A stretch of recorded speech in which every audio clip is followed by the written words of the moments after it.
ओम नमः शिवाय। मित्रों, आप सभी का मेरे दिव्य लोक इस चैनल पर स्वागत है। आज हम सुनेंगे शक्तिशाली, साहसी और शौर्य शासक छत्रपति शिवाजी महाराज की महागौरवगाथा। भारतीय इतिहास में कई ऐसे पराक्रमी राजा हुए जिन्होंने अपनी मातृभूमि के लिए अपनी जान की बाजी तक लगा दी, लेकिन कभी दुश्मनों के आगे घुटने नहीं टेके। और जब भी हम वीर पराक्रमी राजाओं की बात करते हैं तो हमारी जुबान पर पहला नाम छत्रपति शिवाजी महाराज का आता है, जिन्होंने मुगलों के आने के बाद देश में ढलती हिंदू और मराठा संस्कृति को नई जीवनी दी। बहुत से लोग इन्हें हिंदू हृदय सम्राट कहते हैं तो कुछ लोग इन्हें मराठा गौरव कहते हैं, जबकि वे भारतीय गणराज्य के महानायक थे। छत्रपति शिवाजी महाराज का जन्म सन 19 फरवरी 1630 में मराठा परिवार में हुआ। शिवाजी पिता शाहजी और माता जीजाबाई के पुत्र थे। उनका जन्मस्थान पुणे के पास स्थित शिवनेरी का दुर्ग है। राष्ट्र को विदेशी और आतताई राज्य सत्ता से स्वाधीन करा सारे भारत में एक सार्वभौम स्वतंत्र शासन स्थापित करने का एक प्रयत्न स्वतंत्रता के अनन्य पुजारी वीर प्रवर शिवाजी महाराज ने भी किया था। इसी प्रकार उन्हें एक अग्रगण्य वीर एवं अमर स्वतंत्रता सेनानी स्वीकार किया जाता है। महाराणा प्रताप की तरह वीर शिवाजी राष्ट्रीयता के जीवंत प्रतीक एवं परिचायक थे। धार्मिक संस्कारों का निर्माण उनका बचपन उनकी माता जीजाओं के मार्गदर्शन में बीता। माता जीजाबाई धार्मिक स्वभाव वाली होते हुए भी गुण स्वभाव और व्यवहार में वीरंगना नारी थीं। इसी कारण उन्होंने बालक शिवा का पालन पोषण रामायण, महाभारत तथा अन्य भारतीय वीरात्माओं की उज्जवल कहानियां सुना और शिक्षा देकर किया था। दादा कोंडेव के संरक्षण में उन्हें सभी तरह की सामयिक युद्ध आदि विधाओं में भी निपुण बनाया था। धर्म, संस्कृति और राजनीति की भी उचित शिक्षा दिलवाई थी। उस युग में परम संत रामदेव के संपर्क में आने से शिवाजी पूर्णतया राष्ट्रप्रेमी, कर्तव्यपरायण एवं कर्मठ योद्धा बन गए। शिक्षा। उनका बचपन उनकी माता जिजाऊमा साहेब के मार्गदर्शन में बीता। ये सभी कलाओं में माहिर थे। छत्रपति शिवाजी बचपन में राजनीति और युद्ध की शिक्षा ली थी। उनको अपने बचपन में पारंपरिक शिक्षा कुछ खास नहीं मिली थी, पर वे भारतीय इतिहास और राजनीति से सुपरिचित थे। बचपन में खेल खेल में सीखा किला जीतना। बचपन में शिवाजी अपनी आयु के बालक इकट्ठे कर उनके नेता बनकर युद्ध करने और किले जीतने का खेल खेला करते थे। युवावस्था में आते ही उनका खेल वास्तविक कर्म शत्रु बनकर शत्रुओं पर आक्रमण कर उनके किले आदि भी जीतने लगे। जैसे ही शिवाजी ने पुरंदर और तोरण जैसे किलों पर अपना अधिकार जमाया, वैसे ही उनके नाम और कर्म की सारे दक्षिण में धूम मच गई। यह खबर आग की तरह आगरा और दिल्ली तक जा पहुंची।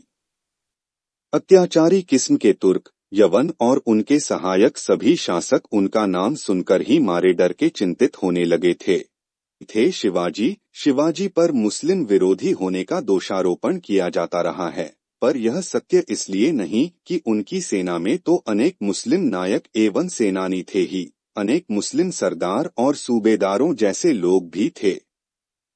वास्तव में शिवाजी का सारा संघर्ष उस कट्टरता और उद्दंडता के विरुद्ध था जिसे औरंगजेब जैसे शासकों और उसकी छत्रछाया में 8 मंत्रियों की परिषद के जरिए उन्होंने 6 वर्ष तक शासन किया। उनकी प्रशासनिक सेवा में कई मुसलमान भी शामिल थे। शिवाजी के दुर्ग, किले, मराठा सैन्य व्यवस्था के विशिष्ट लक्षण थे। किले। विवरणकारों के अनुसार शिवाजी के पास 250 किले थे, जिनकी मरम्मत पर वे बड़ी रकम खर्च करते थे। शिवाजी ने कई दुर्गों पर अधिकार किया, जिनमें से एक था सिंहगढ़ दुर्ग, जिसे जीतने के लिए उन्होंने तानाजी को भेजा था। इस दुर्ग को जीतने के दौरान तानाजी ने वीरगति पाई थी। गढ़ आला पण सिंह गेला, गढ़ तो हमने जीत लिया पर सिंह हमें छोड़कर चला गया। बीजापुर के सुल्तान की राज्य सीमाओं के अंतर्गत रायगढ़ 1646 में चाकन, सिंहगढ़ और पुरंदर सरीखे दुर्ग भी शीघ्र उनके अधिकारों में आ गए। तोरना की विजय यह मराठाओं के सरदार के रूप में शिवाजी द्वारा कब्जा किया गया पहला किला था। उन्होंने यह जीत महज 16 साल की उम्र में हासिल कर वीरता और दृढ़ संकल्प से अपने शासन की नींव रखी। तोरना की विजय ने शिवाजी को रायगढ़ और प्रतापगढ़ फतह करने के लिए प्रेरित किया और इन विजयों के कारण बीजापुर के सुल्तान को चिंता हो रही थी कि अगला नंबर उसके किले का हो सकता है और उसने शिवाजी के पिता शाहजी को जेल में डाल दिया था। कोंडाना किले की विजय यह किला नीलकंठ राव के नियंत्रण में था। इसको जीतने के लिए मराठा शासक शिवाजी के कमांडर तानाजी मालुसरे और जय सिंह प्रथम के किला रक्षक उदयभान राठौड़ के बीच युद्ध हुआ था। इस युद्ध में तानाजी मालुसरे की मौत हो गई थी, लेकिन यह मराठा यह किला जीतने में कामयाब रहे थे। इन्हीं तानाजी मालुसरे के ऊपर एक फिल्म बनी है जो कि सुपरहिट हुई है। शिवाजी की आगरा यात्रा। अपनी सुरक्षा का पूर्ण आश्वासन प्राप्त कर छत्रपति शिवाजी आगरा के दरबार में औरंगजेब से मिलने के लिए तैयार हो गए। वह 9 मई 1666 ई को अपने पुत्र संभाजी एवं 4000 मराठा सैनिकों के साथ मुगल दरबार में उपस्थित हुए, परंतु औरंगजेब द्वारा उचित सम्मान न प्राप्त करने पर शिवाजी ने भरे हुए दरबार में औरंगजेब को विश्वासघाती कहा, जिसके परिणामस्वरूप औरंगजेब ने शिवाजी एवं उनके पुत्र को जयपुर भवन में कैद कर दिया। वहां से शिवाजी 13 अगस्त 1666 ई को फलों की टोकरी में छिपकर फरार हो गए और 22 सितंबर 1666 ई को रायगढ़ पहुंचे। धोखे से जब शिवाजी को मारना चाहा, शिवाजी के बढ़ते प्रताप से आतंकित बीजापुर के शासक आदिल शाह जब शिवाजी को बंदी न बना सके तो उन्होंने शिवाजी के पिता शाहजी को गिरफ्तार किया। पता चलने पर शिवाजी आग बबूला हो गए। उन्होंने नीति और साहस का सहारा लेकर छापामारी कर जल्द ही अपने पिता को इस कैद से आजाद कराया। शिवाजी महाराज की यश और कीर्ति लगातार बढ़ती जा रही थी। उन्होंने 16 से 17 साल की उम्र में ही अपने साहस और शक्ति से सबको दंग कर दिया था। वहीं आसपास के मावलियों पर भी उनका काफी प्रभाव था और दिन पर दिन उनका प्रताप बढ़ता ही जा रहा था। और फिर शिवाजी की विस्तार नीति को देखते हुए उसने साल 1659 में अपने सेनापति अफजल खां को शिवाजी महाराज को जिंदा या मरा हुआ लाने का आदेश दिया और लगभग 10,000 सैनिकों के साथ मराठा साम्राज्य के संस्थापक शिवाजी राजे पर आक्रमण करने के लिए भेज दिया। आपको बता दें कि अफजल खान को शिवाजी महाराज से 2 गुना ज्यादा शक्तिशाली माना जाता था, लेकिन अफजल खान भूल गया था कि एक बुद्धिमान और ताकतवर वीर योद्धा से टक्कर ले रहा था। अफजल खान बेहद क्रूर और निर्दयी था। इस दौरान उनसे बीजापुर से प्रतापगढ़ किले तक कई मंदिरों को क्षतिग्रस्त किया और तोड़ दिया और कई बेगुनाहों को भी मार डाला। और उसने शिवाजी को अपनी कूटनीति से जान से मारने की कोशिश की। हालांकि अफजल खां को यह साजिश भारी पड़ी, क्योंकि शिवाजी महाराज इतनी तेज और कुशाग्र बुद्धि के थे कि उन्होंने अफजल खां की साजिश को पहले ही भांप लिया था और जैसे ही अफजल खां ने शिवाजी के गले पर अपना खंजर भोंपना चाहा, उसी समय शिवाजी ने अपनी चतुराई से अफजल खां को मार डाला, जिसके बाद आदिल शाह की सेनाएं दुम दबाकर वहां से भाग खड़ी हुईं। इसके बाद शिवाजी की सेना ने बीजापुर के सुल्तान को प्रतापगढ़ में हराया था। यहां शिवाजी महाराज की सेना को बहुत से शस्त्र और हथियार भी मिले थे, जिससे शिवाजी की सेना और अधिक मजबूत और ताकतवर हो गई थी। अफजल खां की मौत के बाद बीजपुर के सुल्तान आदिल शाह ने एक बार फिर शिवाजी जी के खिलाफ अपनी विशाल सेना भेजी थी, जिसका नेतृत्व रुस्तम जमान ने किया था। हालांकि इस बार भी शिवाजी के सेना से अद्भुत साहस और पराक्रम के सामने उसे कोल्हापुर में हार की धूल चाटनी पड़ी। इसके साथ ही सिद्धी जोहर को भी शिवाजी महाराज ने अपने साहस और पराक्रम के बल पर बुरी तरह पराजित किया था। वहीं इसके बाद बीजापुर के बाद जब कई सक्षम और प्रभावशाली योद्धा नहीं बचा तो उसने अत्यंत बलशाली शिवाजी महाराज से मुकाबले के लिए मुगल साम्राज्य के शासक औरंगजेब से मदद मांगी। शिवाजी की बढ़ती हुई शक्ति से चिंतित होकर मुगल बादशाह औरंगजेब ने दक्षिण में नियुक्त अपने सूबेदार को उन पर चढ़ाई करने का आदेश दिया, लेकिन सूबेदार को मुंह की खानी पड़ी। शिवाजी से लड़ाई के दौरान उसने अपना पुत्र खो दिया और खुद उसकी अंगुलियां कट गई। उसे मैदान छोड़कर भागना पड़ा। इस घटना के बाद औरंगजेब ने अपने सबसे प्रभावशाली सेनापति मिर्जा राजा जयसिंह के नेतृत्व में लगभग 1 लाख सैनिकों की फौज भेजी।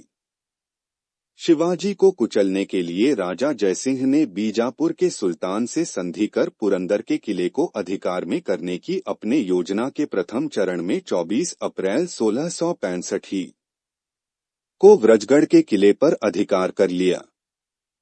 पुरंदर के किले की रक्षा करते हुए शिवाजी का अत्यंत वीर सेनानायक मुरारजी बाजी मारा गया। पुरंदर के किले को बचा पाने में अपने को असमर्थ जानकर शिवाजी ने महाराजा जयसिंह से संधि की पेशकश की। दोनों नेता संधि की शर्तों पर सहमत हो गए और 22 जून 1665 को पुरंदर की संधि संपन्न हुई। गुरिल्ला युद्ध के आविष्कारक कहते हैं कि छत्रपति शिवाजी ने ही भारत में पहली बार गुरिल्ला युद्ध का आरंभ किया था। उनकी इस युद्ध नीति से प्रेरित होकर ही वियतनामियों ने अमेरिका से जंगल जीत ली थी। इस युद्ध का उल्लेख उस काल में रचित शिव सूत्र में मिलता है। गोरिल्ला युद्ध एक प्रकार का छापामार युद्ध। मोटे तौर पर छापामार युद्ध अर्धसैनिकों की टुकड़ियों अथवा अनियमित सैनिकों द्वारा शत्रु सेना के पीछे या पार्श्व में आक्रमण करके लड़े जाते हैं। समर्थ रामदास, हिंदू पद पातशाही के संस्थापक शिवाजी के गुरु रामदास जी का नाम भारत के साधु संतों व विद्वत समाज में सुविख्यात है।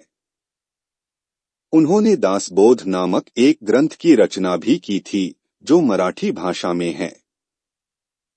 संपूर्ण भारत में कश्मीर से कन्याकुमारी तक उन्होंने 1100 मठ तथा अखाड़े स्थापित कर स्वराज्य स्थापना के लिए जनता को तैयार करने का प्रयत्न किया। उन्हें अखाड़ों की स्थापना का श्रेय जाता है, इसीलिए उन्हें भगवान हनुमान जी का अवतार माना गया, जबकि वे हनुमान जी के परम भक्त थे। छत्रपति शिवाजी महाराज अपने गुरु से प्रेरणा लेकर ही कोई कार्य करते थे। छत्रपति महाराजा शिवाजी को महान शिवाजी बनाने में समर्थ रामदास जी का बहुत बड़ा योगदान रहा।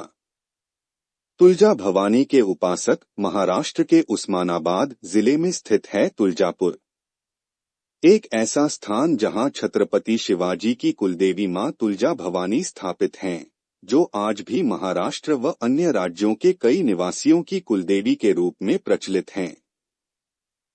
वीर श्रीमंत छत्रपति शिवाजी महाराज की कुलदेवी मां तुलजा भवानी हैं। शिवाजी महान उन्हीं की उपासना करते रहते थे। मान्यता है कि शिवाजी को खुद देवी मां ने प्रकट होकर तलवार प्रदान की थी। अभी यह तलवार लंदन के संग्रहालय में रखी हुई है। लंबी बीमारी के चलते 1680 में वीर छत्रपति शिवाजी ने दम तोड़ दिया और उनके साम्राज्य को उनके बेटे संभाजी ने संभाल लिया। गौब्राह्मण प्रतिपालक, यवन पर पीड़क, प्रौढ़ प्रताप, पुरंदर, क्षत्रिय कुलावातंश, राजाधिराज, महाराज, योगीराज, श्री श्री श्री छत्रपति शिवाजी महाराज की जय। जय भवानी, जय शिवाजी। इसी तरह से आपको अद्भुत और ज्ञान की बातें इस चैनल में सुनने को मिलेंगी, तो इस चैनल को सब्सक्राइब कीजिए। धन्यवाद।